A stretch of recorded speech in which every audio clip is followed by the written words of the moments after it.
Yo, hey, what's up everyone? This is Lee with Sports Talkline, and we're going to talk about Leicester City today.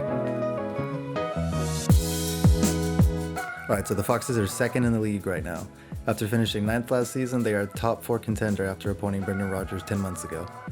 Claude Puel couldn't implement his system successfully, with Leicester looking slow in possession and overthinking passes and lacking the explosive counterattacks that spearheaded their league title in 2016.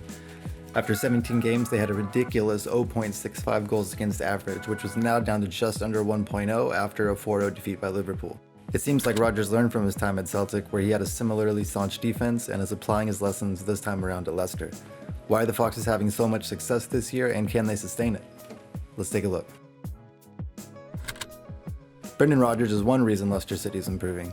His entire career, Brendan Rodgers has had a knack for man management and getting the best out of young, inconsistent talents like Raheem and Scott Sinclair. Gerrard said, "He makes you go out on the pitch feeling like $1 million." With the Leicester City team low on confidence, Rodgers' ability to get a team happy, full of belief, and clicking is key. He pulled off a similar feat with both Liverpool, Swansea, and Celtic, taking Liverpool from mid-table to second, Swansea to the Premier League, and Celtic to the domestic treble and the title of Invincibles. Why not with the Foxes? Another reason for Leicester's ascent this season is that their signings in key positions are starting to develop. The team hasn't looked the same in midfield since the loss of N'Golo Kante's 175 tackle season in 2016, but Wilfred Ndidi is on pace to match it this year. James Maddison and Yuri Tielemans are talented distributors who work hard on the press. Vardy this season is allowed to rest on defense, cutting off passing lanes instead of constantly closing down the ball carrier. This allows him to conserve energy to score late in the game on ruthless counterattacks. The loss of Harry Maguire hurt, but Soyuncu, the Turkish central defender, has proved to be not only an adequate defender, but an elite athlete as well. He was clocked running a staggering 23.3 miles per hour. Ronaldo, Bale, and Walcott are all 21 to 22 for reference. And he showed off his agility when able to backpedal confidently against a slaloming Mo Salah in their defeat to Liverpool.